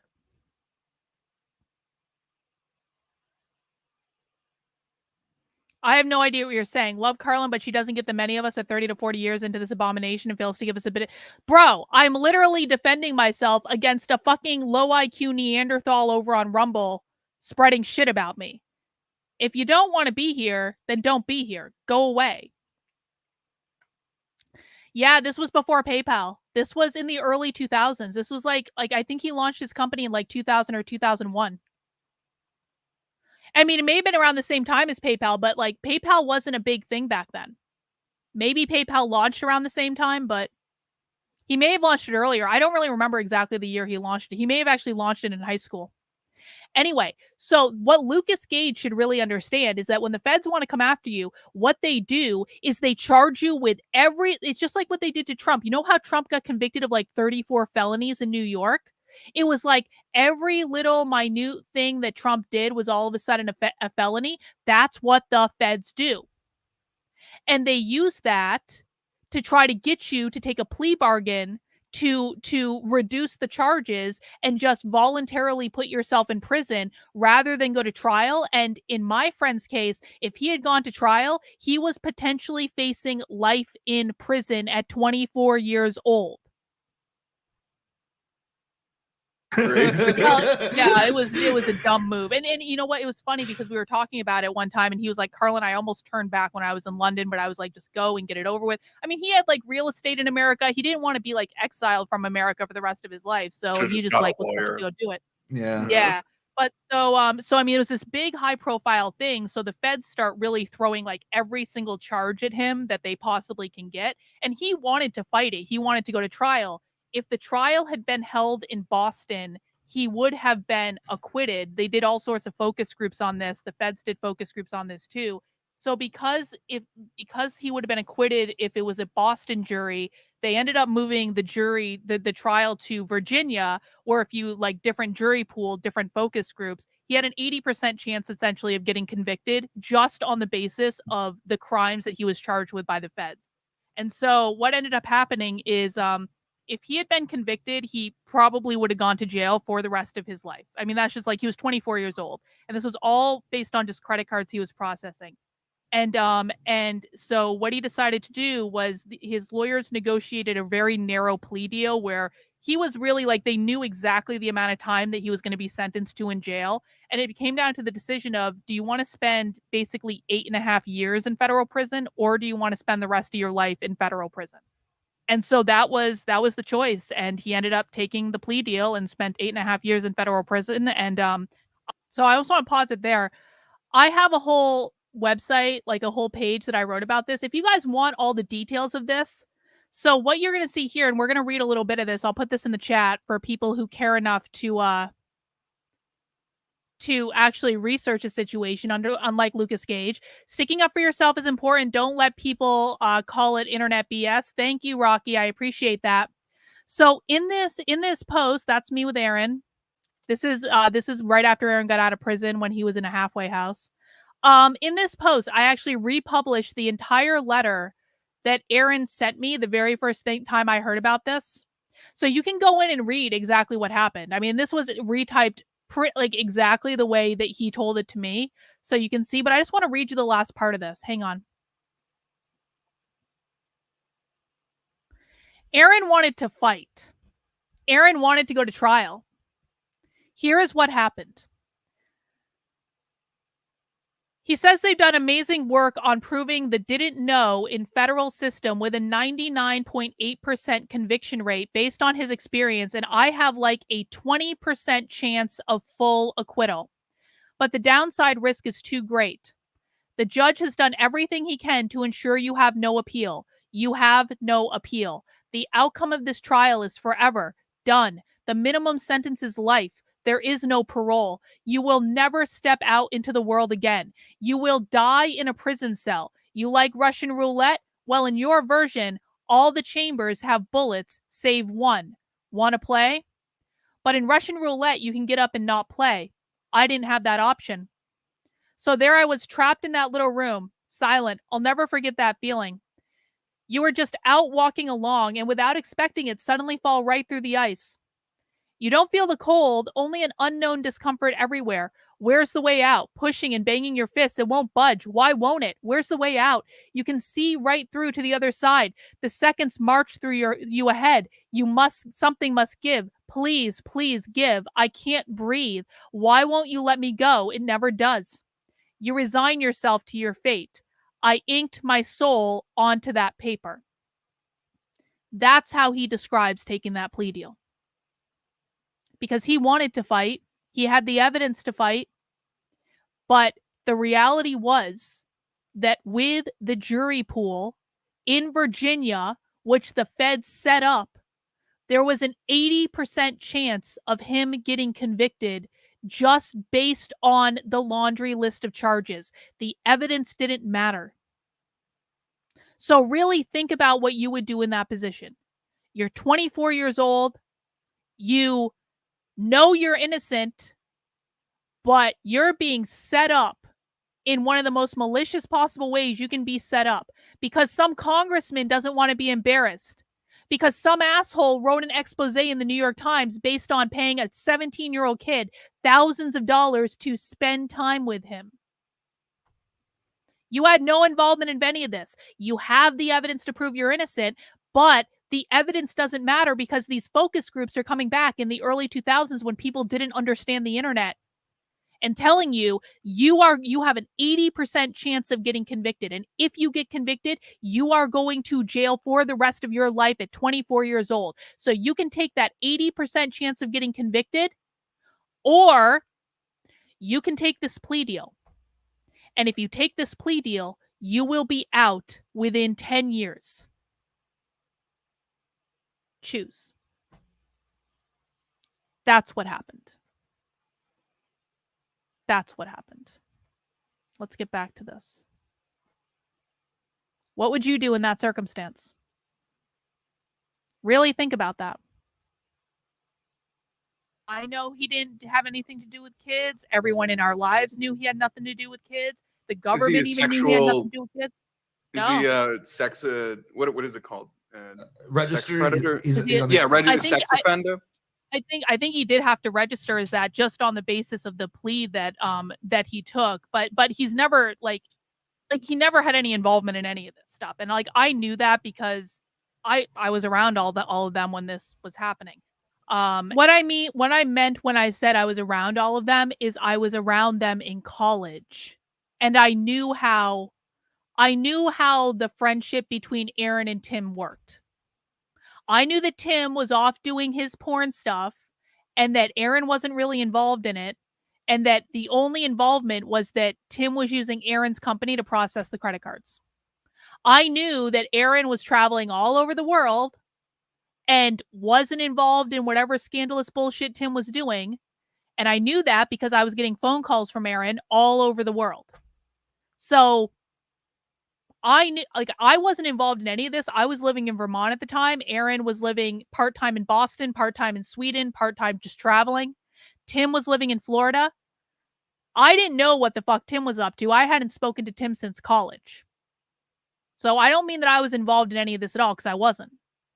But I knew the players involved, and that was the point I was making. And so I chose to stick by him because I know he got completely effed over by the government. He got completely effed over by his friend. He got completely effed over by Kirk Eichenwald, all this stuff.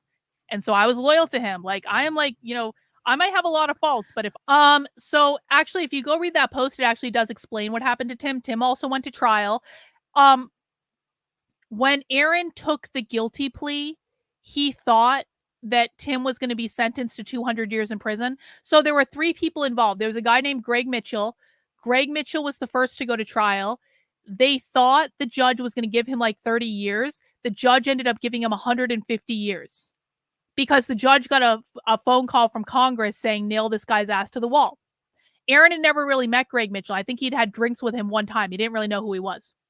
So Greg Mitchell was the first to go to jail. He got a 150-year sentence. when Aaron took the plea deal, Tim had gone to trial, and I think he had been found guilty, but I think he hadn't been sentenced yet. I may be mixing up the timeline, but Aaron really thought that Tim was going to get sentenced to over 200 years in jail.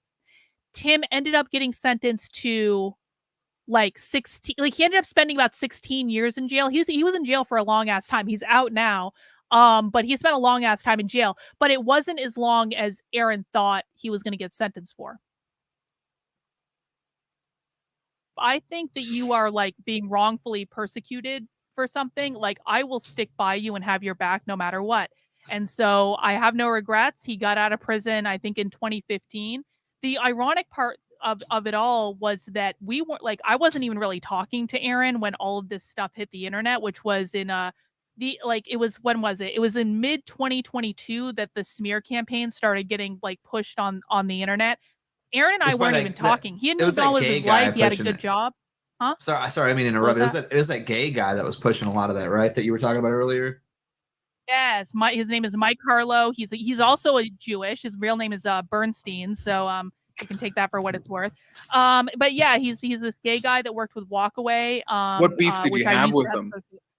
So basically, Mike Harlow and I traveled together for like 6 months with the Walkaway campaign, doing rallies every single month for the back half of 2020. And he got really pissed off that my platform grew when his didn't. My platform grew very quickly in 2020. His didn't. That was it. With the Walkaway, is that the same thing Scott Pressler was a part of?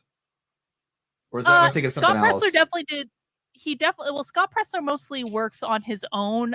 He definitely does have he did stuff with Walkway. Like I've done several events with him. Okay. But he's not like in it. Gotcha. Yeah. Okay. I knew he was like he was didn't he start something that was like, how can they give such large sentences? Because they charge you with like 87 different things. So it's like when Trump got convicted of 34 felonies, right? Trump got convicted for signing one piece of paper as a felony, and then signing another piece of paper as a felony, and then signing this check as they enumerate every single possible thing into as many fucking crimes as possible, and then you get sentenced based on the sheer volume of crimes. This is what the feds do to try to make it very appealing for you to take a plea bargain, because if you take a plea bargain, then they reduce all the crimes down to like as little as possible, or significantly fewer. Like very similar to Walkaway. Maybe that's what I'm thinking of. I can't remember. Anyway, it's totally irrelevant. But yeah, I knew I thought he was affiliated. So anyway, that's basically what happened. And then all this stuff, like several years after Aaron got out of prison, just got it got put online, and I honestly feel really bad about it. He got dragged through the mud because people were trying to target me to convince people that I enable pedophilia or whatever, which just isn't the case. Like, I was loyal to a friend. I will never regret being loyal to a friend. And so kind of like 2 years later, it's kind of died down for the most part. Like, I still hear about it, but like most people just don't care anymore. But then the week before AFPAC, Lucas Gage starts posting it everywhere. And I was like, bro, could you have just like DM'd me privately and just said what's going on? Could you just have tried? I don't know. Anyway. I was Brandon Straka was the Walkaway guy. Sorry, I was getting my gay neocon Jews mixed up there for a second. It happens. It happens. But so that's a crazy story. That's insane. Yeah.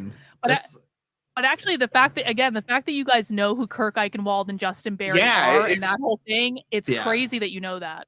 Oh, no, it's crazy that you dated a guy wrapped up in that. That's insane. Yeah. That's like I don't know. I feel like it's pretty famous, at least in our neck of the woods. Because, well, actually, we're just like archaic. We're just like two boomers, and that's why we know about it. None of the people in the chat know what the fuck is happening. Yeah, Kurt Eichenwald. But it was pretty big a few years ago, back in the olden days. Fuck me.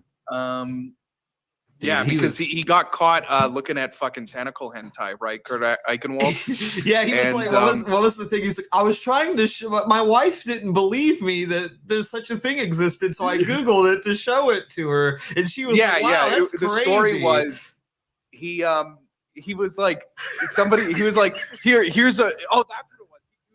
He was like, I found these anti-Semitic flyers around my town. It's bullshit that Donald Trump allows anti-Semitism to thrive, right? And he like took a picture of this like fuck Jews picture, a poster, but in the background you could see his computer, and he had a fucking hentai website tab up. Yeah. Right. Yeah. And then his excuse was that showing his wife tentacle hentai because she didn't believe it existed, and his kids. He was also showing this. But then they could see in the URL what the hentai mag that he was reading was, and it wasn't even tentacle porn. And then he went on like 4 TV. I think he went on Tucker or something about it too. But yeah, the guy's a freak.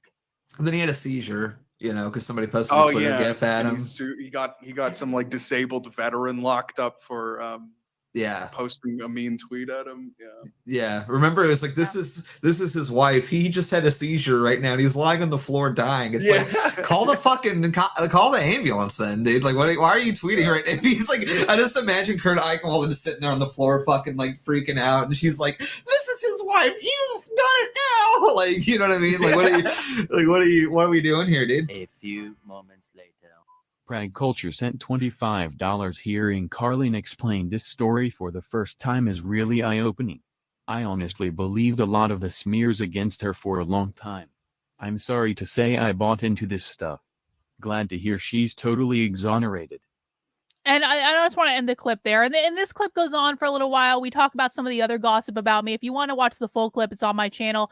But like, I just really appreciated that super chat from Prag Culture, basically saying like, I believed all this bullshit and now I've actually heard it explained. And wow, it doesn't really seem like it was what I thought it was. So I guess the point, guys, is I kind of wanted to celebrate that moment last night. That was what I wanted to do on the stream in the first place. Celebrate the fact that like someone finally effing got it.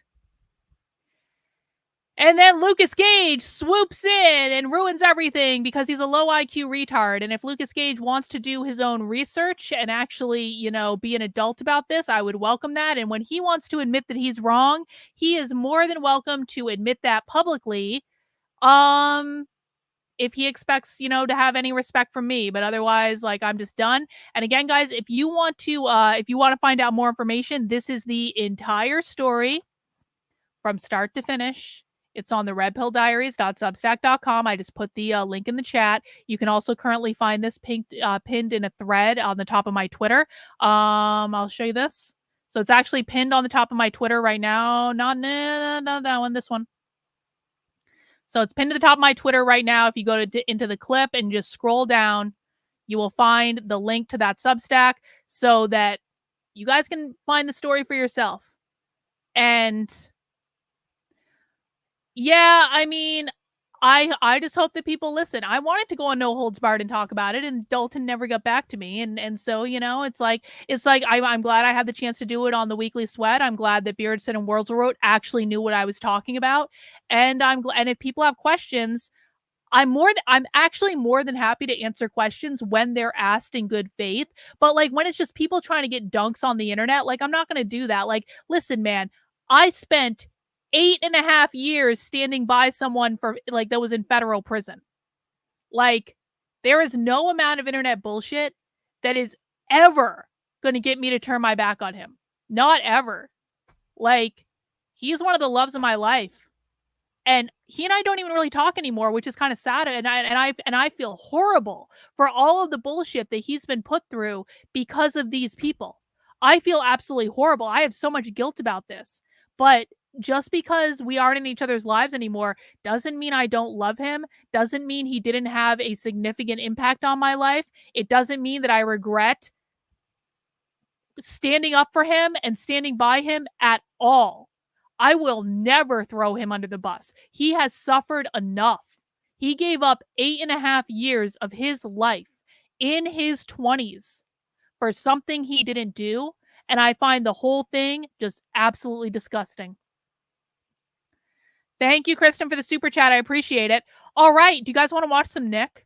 We only have 20 minutes left, so we're going to have to be judicious about what Nick we watch, but let's see.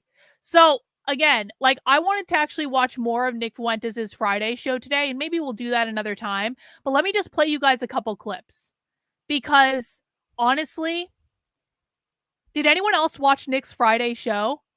It was mind-bogglingly good.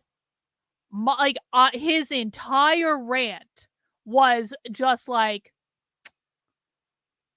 I may have fallen in love with Nick Fuentes on Friday. You know, I've joked about falling in love with Nick before, and Nick has joked about falling in love with me before. And you know, every time someone accused me of falling in love with Nick, I said, no, Nick fell in love with me. And then Nick went on his show and said he fell in love with me. And you know, we've had that back and forth for a while. But I have to say, I may have actually fallen in love with Nick on Friday. And let me play you the moment in which I may have fallen in love with Nick, because he said everything. He said everything about conservative influencers that has been in my heart and my soul. And it was just beautiful. The Saturday Twitter space was the cherry on top. Oh, the Saturday Twitter space was amazing. And this was even before his war with Michaela Peterson and Jordan Peterson. This was before that. So let's play this clip and you guys can see why I love him. Their job and hang on. I'm a conservative. Do the conservative influencer thing. These people are scum. Yes. Scum. These people are all retards. Okay. They're all idiots. They know nothing. They're all fake as fuck. Like they're all degenerates, not actually conservative, have no ideas. And then they have these fake followings putting out BS boilerplate party talking points. They get paid by fake groups like this. Here's $100 to tweet, vote GOP. Go and register a Republican voter. Fuck you, dude. So good. To your person's got like 3,000 Instagram followers. Go vote Republican. Drink freedom water. Go to Turning Point. Fuck you. I'd rather be a liberal. I'd rather be a Democrat than be with this trash. So true. I mean, at least the Democrats are authentic. At least Democrats will light themselves on fire for what they believe in. I don't support suicide. I don't support the left. But at least left-wing people, as cringe as they are, as misguided and degenerate and sick they are, at least they're fucking real. Tell me that you guys don't feel that in your soul. We spend almost all of our time on this channel watching the radical revolutionary far left. And I keep telling conservatives come into the chat all the time and they're like, they're mentally ill. They're narcissists. They're libtards. And every single time this happens, I have to be like, no, you don't understand. This is part of who they are. This is part of their identity. The left believes every single thing that they say. And they don't just believe it a little bit. They believe it to the core of their being. And so when Nick is saying, like, leftists might suck, but at least they're real, he's 100% right. And I've been saying this for a long time. Conservative influencers are fake. They're paid off. They will say whatever they need to in order to make money. None of them actually believe in anything. Now, Nick is wrong when he said the people who set themselves on fire are Democrats. They're socialists. They're not Democrats. They actually hate Democrats, but that's okay. That's okay. We can teach him that later. But he's absolutely right when he says the left believes every single thing they say. They are authentic to what they believe. They are very willing, literally willing to die for what they believe. That's what he's saying. And he's like, why can't the right be more like the left? Like they do, like they believe in all the wrong things, but they actually believe in it and they live it. Hey, thanks, Judy. I totally forgot about that, guys. If you're enjoying the stream today, throw in a $5 super chat. 20 of you get me to my stream goal, which is like a paltry $100 for the stream. I really would appreciate it. If we don't get there, that's fine. I haven't been reminding people today, but I appreciate it. Thank you. They're hedonists. They live it. They believe in it. They are. And they fight for their trans rights. They fight for whatever. When Palestine's getting blown up and they're deeply moved by it, they go and burn themselves alive. And they quit their job and they boycott and they give a shit.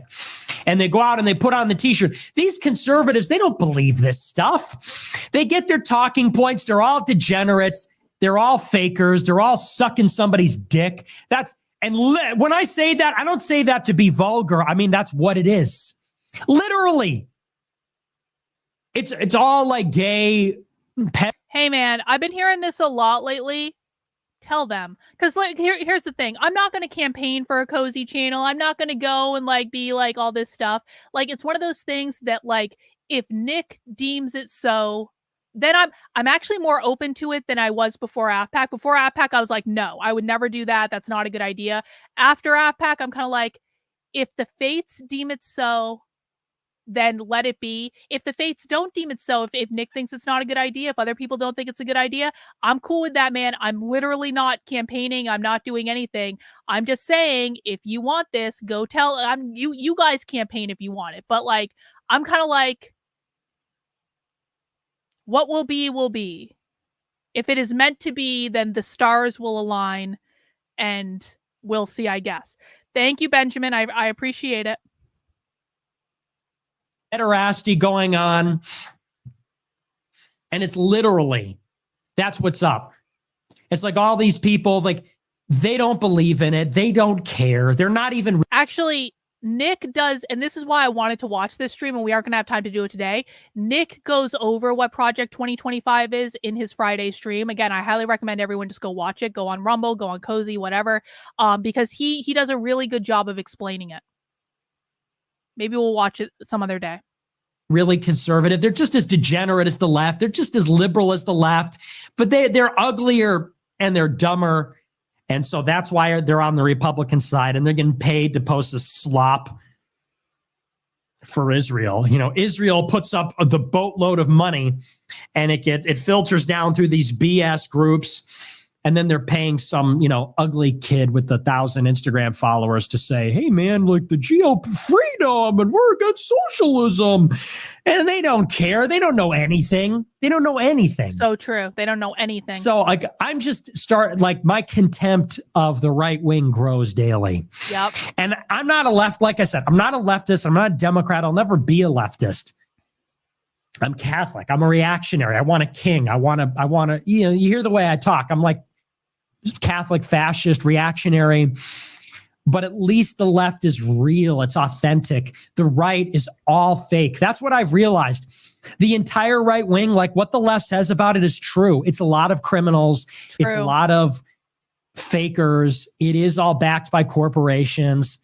Yep. So much of it just is fake. It's just a big grift. It's a big scam. And you go to these things and you realize that's what it is. It's a big scam. And I feel bad for the people involved because a lot of them some of the people get involved earnestly. I did. And some of them that believe in America are duped into supporting it and giving endless contributions to this thing. But it's a scam. Endlessly. So true. Fell in love with him off of that clip. We'll watch one more before I have to wrap up. And this was actually a super chat that I sent Nick on Friday. And then he just talked a lot in it. And so I was really interested in some of the things he had to say. I think you guys will be interested in some of the things he had to say. But this will be the last clip before we conclude for today. Totally moderate now. Hang on, I'll go back. Karlyn B sent $25. Nick, you're 100% right about leftists focusing on Project 2025 instead of Trump. They're doing this in their private activist calls and making sure door knockers have talking points against it for voters. Amazing rant tonight. Absolute fire. Thanks, Karlyn. Thanks for the support. I appreciate you. Yeah, you're 100% right. You're absolutely right. And that is what they're using to scaremonger. They know that Trump is totally moderate now. And even when we covered this, I think it was it's either Wednesday or Tuesday. There's a Democrat congressman in Maine who said, yes, Trump will win and it's fine. Could you imagine? Could you imagine a Democrat in 2016, an elected Democrat saying Trump's going to win and it's fine. Democracy will be fine. Literally. I'm surprised people didn't make a bigger deal out of this. And specifically the contrast. And I think there was even another Democrat congressman who said the same thing. I forget the district, but if I'm not mistaken, another Democrat came out and said the exact same thing. Could you imagine elected Democrats in 2016 coming out and saying, yeah, Trump is going to win. And you know what? It's totally fine. Could you imagine them even saying that in 2020? In both cycles, it was like life or death and everything hung in the balance. And, people are killing themselves about Trump potentially becoming president. They said it would be the end of the world and it'd be a fascist dictatorship. Now you have elected Democrats saying, yeah, he'll be elected. And you know what? He's going to win and it's going to be fine. Could you imagine? And that tells you how much things have shifted. Don't look at even the Republicans. Yeah, look at them. But look at the enemy. The enemy, because the enemy's honest on some level. You can trust. Listen, Rottweiler says, all good and well except the theocratic monarchy wants. Rottweiler, so what? We are so, like, Rottweiler, currently, right now, he has the same enemy that we have. The biggest enemy that both of us have, that both of our groups have in terms of getting what we want, is the conservative establishment. If we don't take care of this, of the current enemy, and we can talk about all the reasons why they're the enemy, from the fact that they don't know anything, to the fact that they're intellectually dishonest, to the fact that they don't really care about anything, to the fact that all of them are beholden to Israel before the United States of America. All these things are problems. If that problem isn't dealt with, I don't get what I want, and he doesn't get what he wants. So as far as I'm concerned, do I want a Catholic theocratic monarchy? I mean, I don't actually mind the idea of a monarch, if I'm honest. I actually kind of like monarchy. Do I want a Catholic monarchy? I'm a little bit more about that idea. But the thing is that we need to put that difference aside right now, because we can bicker about that bullshit later. Right now, there is one problem that is right in front of us that hinders all of us. And we need to put our bullshit aside and focus on the problem that is right in front of us. And then if we manage to defeat that behemoth of a problem, then we can bicker about where to go from there on the other side of it. But ain't no one getting what we want until this problem is dealt with. Thank you, Fender Bean, for the super chat. I appreciate it. That if they're threatened by something, it's probably good. And if they're not threatened by something, well, it's probably bad, because your enemy wants to win. And so if the enemy is the left and the left is afraid of something, that's because it's competitive. That's because it's diametrically opposed to what they're for. That's a good test. And so that's something they're on some level. You can expect honesty. And when they come out and tell you, yeah, we don't care if Trump wins, that is a sign. That's a pretty reliable indicator, right? So, and you understand that. I know we don't agree on everything. Yeah, it's gay that you have to say that, but clearly we come from different places. Literally, you come more from the left, I'm from the right. But I think you're smart enough to see the same things that I see. He thinks I'm smart. And there's a lot of people like this, that, and it's unfortunate that it seems that, I hate to say it, but it seems like on the left, increasingly, the only serious people that understand this stuff do come from the left. I hate to say that. True. But true. You see on the right, there's all kinds of just delusional stuff. Yup. It's like people are talking about whether the earth is flat or not. It's like, are we serious, man? See, again, this is another part in which I think I might have fallen in love with Nick Fuentes inadvertently. Because he's like, the right is so stupid, and the right focuses on things that don't matter, and the only people who understand what's going on are people who came from the left, and I feel that so hard. As someone who screams about how little the right understands every day of my life, like, I feel it so, and this is why I don't mind putting aside any disagreements that I have with Nick and the Groypers, because on this, we are completely aligned, and this is the only thing that matters right now. And don't get me wrong, I understand when people say things like, oh, well, it's like science has become a religion, and I don't believe in scientism, and yeah, I get that. Like, I'm not a philosophical materialist. I get that.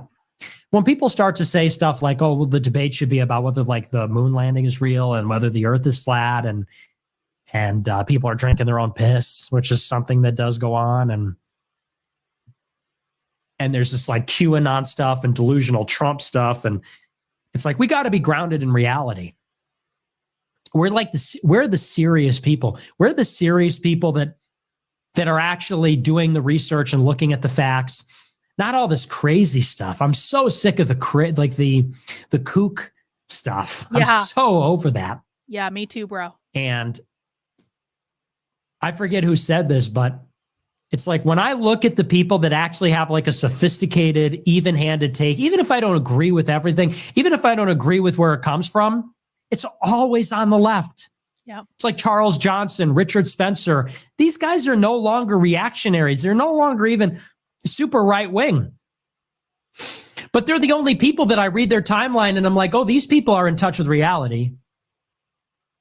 Or some of these like green types, some of these environmentalist types, I read some of their blogs. And yeah, I don't agree with them on a lot of it. But I'm like, oh, like these people are in reality. And a lot of the right-wing people, it's just a lot. It's so much like crazy stuff. Yep. So they're it's, guys like Ron Oons I like, and, stuff like that. But think about it. Antiwar.com, left wing. That's one of my favorite sources, antiwar.com. Left wing. They talk about the Israelis, Ron Oons, he's kind of in the middle, actually. He's not really a reactionary or anything. He's very serious academic. Keith Woods is right wing, but he's also not a kook. Like he is even less conspiratorial than me about like COVID and stuff like that. So what we need are reactionaries that are serious and smart and that are in reality, because we cannot. And the reason I say this, I don't say this because I'm not a leftist at all, not even a little. I'm a hardcore reactionary. But as I get older, as an intelligent person, I'm like, where are the ideologically right-wing people that are doing research, that are actually putting out a serious product for intelligent people, like serious research, serious, thoughtful analysis They don't exist. for intelligent people? Because once you get red-pilled, there's not a lot of stuff out there. Once you're like deeply, thoroughly red-pilled and you discerned, you kind of have your head on straight, not a lot out there. And most of it comes from the left. And you kind of have to read between the lines and, parse out the stuff that's ideologically left-wing. But we need intelligent people that live in cities, that take care of themselves, that went. Guys, the supporter call is going to be starting 5 to 10 minutes late, just to let you know. We are going to wrap up the stream, but we will be starting the supporter call soon. To elite schools that have a sophisticated analysis of things, and they're right-wing and Catholic. That's what we need. So I'm trying to find those people. That's kind of my project right now. I've kind of shifted. When I was very early on, I was still getting red-pilled and I was still on my journey. And I still am now, of course, but I feel like I have kind of a footing now. And as I get older, I'm just looking for the most intelligent people, and I'm trying to put them in the same room. And I'm trying to just one of the most effective things that Nick Fuentes can do right now, if he wants to play the long game, is to get a lot of young Catholic men that are ideologically aligned with him into positions in political organizations to take over the GOP from the inside. And I think they're already doing that. I don't have any confirmation that they're doing that, but I think they're already doing that in terms of what they need to do is get all of the Groypers into positions where they are able to get into entry level political positions and grow with and grow in terms of gaining more power and more influence over time and connecting with each other and knowing who each other is and knowing he needs to do the long march through the institutions in reverse, but he needs to start with the GOP establishment. And if Trump wins, one of the most effective things, and I think he talked about it on this show, he talked about it somewhere, is every single young man that people like me aren't going to do this. I'm not going to go work in the Trump White House, but there need to be as many Groypers as possible going and getting jobs in the Trump administration. I think he's talked about this, and I think this is one of the most effective things he could be doing beyond anything else. And he's the only one thinking about this on the right. And again, this is why, even though we might have disagreements on some other things that I think aren't necessarily relevant right now, if he can do the long march in reverse and apply it to the conservative establishment so that he and his audience are in a position to take that over and burn the bullshit to the ground, figuratively, of course, not literally. I think that's a really good idea. Talk to them as much as I can and get their ideas and get their insight. And I'm trying to, what I'd like to, I said this at the beginning of the week, where this movement is going is I'm trying to use the foundation to get these people money so that they could do that intellectual work and put out a serious product, serious propaganda, movies, clips, original research, writing, you know, stuff like that. We need to create a resource for all different types of people with good information that is well thought out and strategic and sophisticated and accurate and something new. Who else is doing propaganda and doing this sort of thing? Pop quiz for the chat. Who else is working? It's only the really smart people know that these types of resources need to get created, like, now. Because what we're getting from Claremont is all Jewed up. Like, Claremont is doing it, but they're writing all this Straussian crap, and like the ultimate goal is to make America the new Israel or whatever. And so it is happening on the right, but it's happening at the service of Jews. All the smart we need people that, are but doing for it. American Catholics, or you know, just Americans in general. Not all these. Like, you think about all these Claremont people, how many of them are even fucking American? Bronze Age Pervert is Romanian. Raw Egg Nationalist is British. Half the people that are involved in their thing are not even Americans, and the ones that are all Jews. Jonathan Kieperman's a Jew. So you start to look at that whole network, and yeah, like what I'm talking about, they are doing. They're writing intellectual papers. They're creating original research. They have publishing house. They do podcasts. They do short clips. They do have a content strategy, but they're all Straussians. And if you don't know what that means, this is the problem.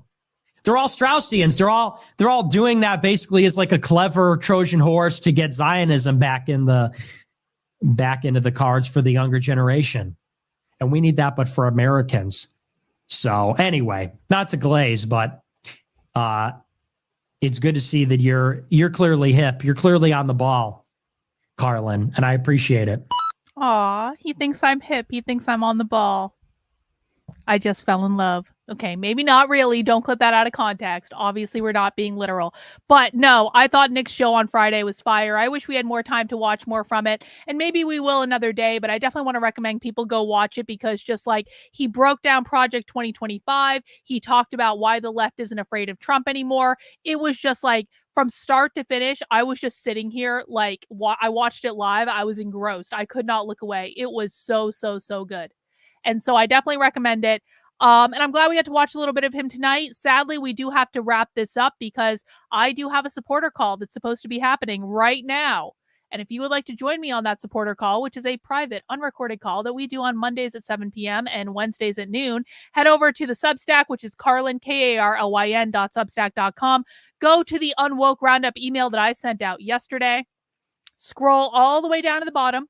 And underneath this red box, if you are a supporter on the Substack for $8 a month and $80 a year, you will find a link to the community Zooms. You will find a link to the supporter Discord. You will find all of the relevant information that you need to know to take advantage of your supporter perks.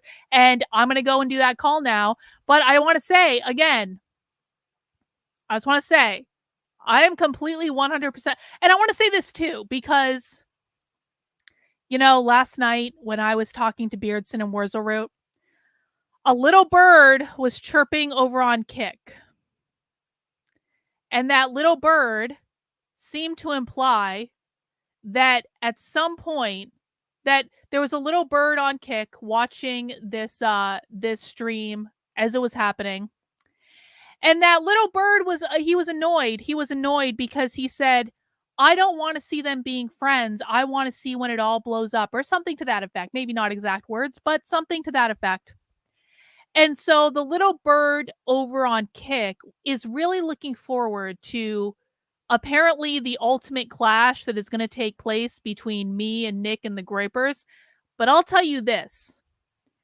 After this conversation with Beardson and Wurzelroot, and after it was so clear to me that the Groypers understood what happened with my friend that went to prison for a crime he didn't commit, I'll tell you this. I will never, ever, ever, ever, ever turn my back on people like that. I've had to deal with this smear campaign for 2 fucking years. This has hurt me. This has hurt my work. This has hurt people that I love. I have had to deal with this almost every day for years. And to be able to have a conversation with people that got it, I didn't even have to explain. It's like they already knew. And they got it. And they said, "Oh, Karlyn, I'm so sorry that I believed all this shit about you," as soon as it was explained to them. Fuck it, man. We are locked in. You know, I might have conflict with people on the internet, and I'll be the first to admit that. But what people don't understand is all the times I keep my mouth shut. What people don't see is all the times that I actually don't blow shit up because I want to maintain the relationship. You never see that. You never see the quiet stuff that happens in the background. You only see the stuff that where I'm pushed to the point of being like, fuck you, burn it down. I have no problem burning down relationships when there is no point in maintaining the relationship. But you give me a group of people that treated me like Beardson and Wurzelroot did last night, that are actually curious, and you give me someone like Nick Fuentes, who has never done anything to me since October 7th. Nah, man, I'm good. I'm good. And if there's anything that the Groypers and quite frankly Nick should understand about me, knowing that I literally stood by someone who went to prison for something he didn't do for 8.5 fucking years, and even to this day, when I could just take the bullshit advice that Lucas Gage tried to give me and be like, I could have just thrown him under the bus and said, yeah, I was stupid and I was dumb and blah, blah, blah, blah, blah, blah. I will never do that. I will never throw someone under the bus that I'm loyal to. So no, bro, there ain't gonna be no little birdie over on Kick. There's not going to be any grand blow up. And you can keep talking to your chat about how you think there's going to be a grand blow up, but that just ain't so. There is no way I'm ever going to go against Nick. There is no way I'm ever going to go against the Groypers. As long as as I get treated like this, like they treated me, like we're good, man. We're good. There ain't no problem. Other people might try to create a problem, but there ain't no problem with me. And I really hope at the end of the day that that's all that matters. All right, guys, I got to go do my supporter call. I will be back here tomorrow at 5 p.m. I hope you all have a great rest of your day. Please mount the like button on the way out the door. Make sure you're subscribed to the channel if you're not already. And I'll see you soon. Take care, guys. Bye.